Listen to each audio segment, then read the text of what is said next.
Okay guys, welcome to my YouTube channel. So today I'll be teaching you guys on how you can do a machine wigging. If you are a beginner, this video is for you. Subscribe to my YouTube channel for more videos. So guys, this is my canvas head. I like this canvas head because it gives like the real shape of the head. This is size 22. Size 22 is like the moderate size to use. So this is my dummy cap. I'll be putting this on my canvas.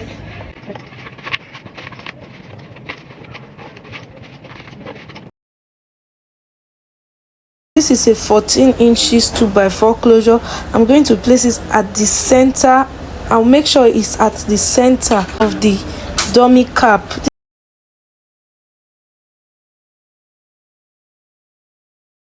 So I'm just going to take my T-pin and then I'm going to pin it to pin the closure against the dummy cap to secure my closure to my cap, to my dummy cap.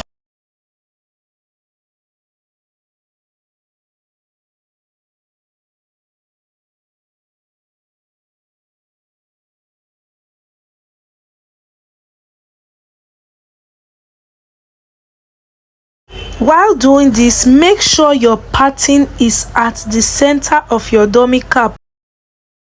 So after using my T-pin to pin the closure against my dummy cap, I'm going to take my office pin, about 5 office pin, and then I make sure I use 2 pin on each side and 1 pin on the center just to secure the closure to the lace. And make sure it is straight. Make sure your pattern is straight so that you can easily sew on your machine without your closure shifting. That is the aim of doing this.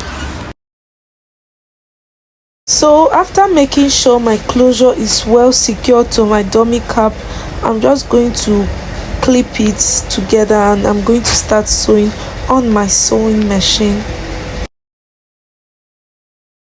The closure part is quite difficult to sew on a machine, so I advise you use your straight stitch first to sew your closure round, and after that you can rerun it with a zigzag. So as you can see, this button I'm pushing down is my reverse button. So immediately I start sewing, I push this down to secure the edges of my closure because I don't want my closure to start losing.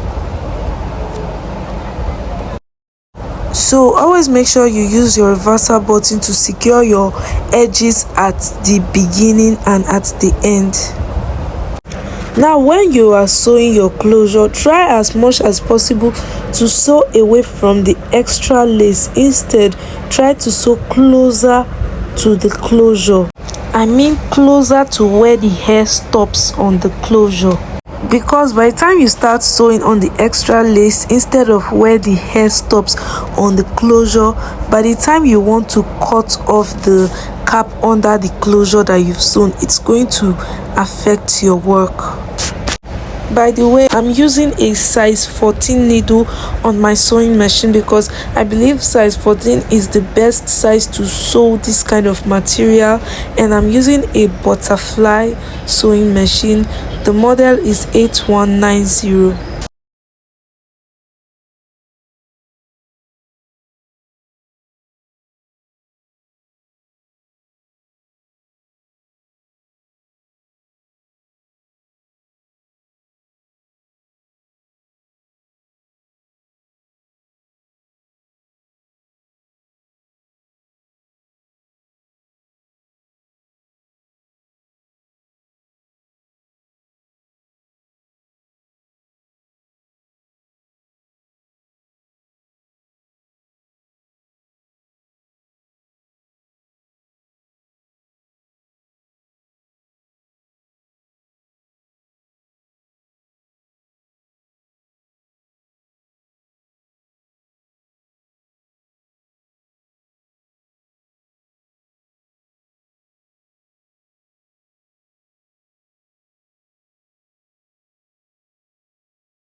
So after sewing my closure on the machine, I'm just going to trim off the extra lace with a scissors.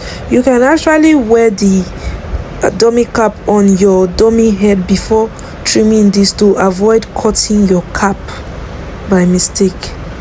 So I'm going to cut off the cap under the closure that I have sewn so that my closure can fit properly on the head. While doing this, you have to be careful so as not to cut your closure. You have to be very careful not to cut your closure, otherwise your work is ruined. So guys, you can see how neat my closure is. I'm just going to clip it, and I'm going to take my chalk and I'm going to draw a line to partition the cap. I start this line from the parting of the closure.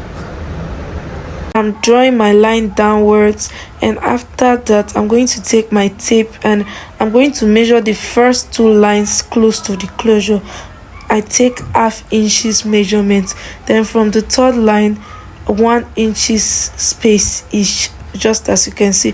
The reason I'm doing these markings, drawing these lines, is so that I'm going to get a straight line, while sewing my wefts are going to be straight.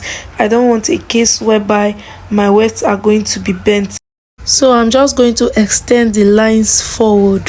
In the process of doing this, if you find out your wefts are not going to be enough, you can decide to adjust the line to suit your weft, because we don't want a case whereby your lines are more than your weft. At the end of the day, your weft will not be enough to finish the wig and you have to start losing and start all over again. We don't want that.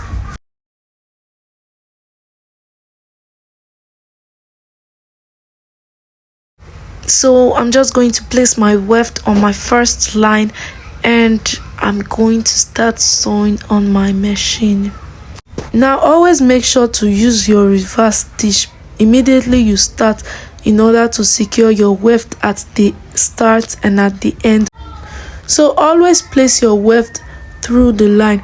I'm using a zigzag stitch because zigzag is finer and it's easier to use for a beginner.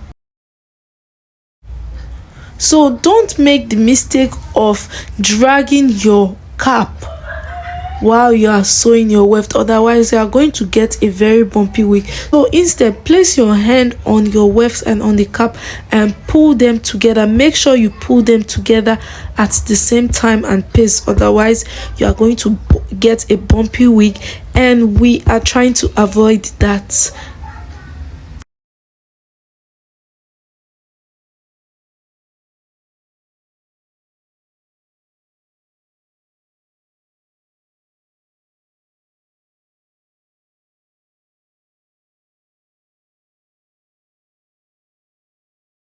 So look at my weft, you can see that there is no bump. My weft is very flat on my cap. If you follow my instruction, you are not going to have a bumpy wig. So I'm just going to cut off my extra weft and then I'm going to place it on my second line, and I'm going to sew again, and that is how the cycle continues until you get to the end. Note that if you are using chalk just like me, your lines are going to clean at some point and you have to start drawing them again with your chalk so you can see what you are doing.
So guys, check out my cap. You can see how neat it is. Very neat. Oh my god. And another thing, you can decide to sew your weft double times. If the first zone is not tight enough, you can decide to sew it again before moving to the next line. So I'm just going to sew my elastic band on my wig. This is usually the last step. This is to ensure that the wig is fitted on the head and it won't easily fall off.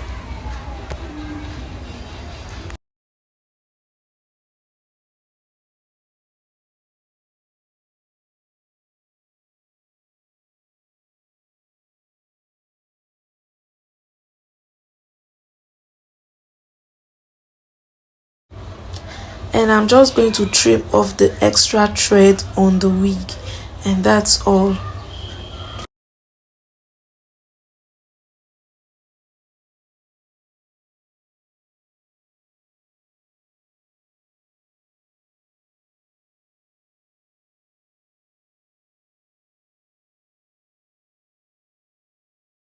So I'm just going to wear my wig on my dummy head, and I'm going to brush and partition it, and I'm going to use my Cloud9 hair straightener to straighten it, and after that I use my clipper to trim.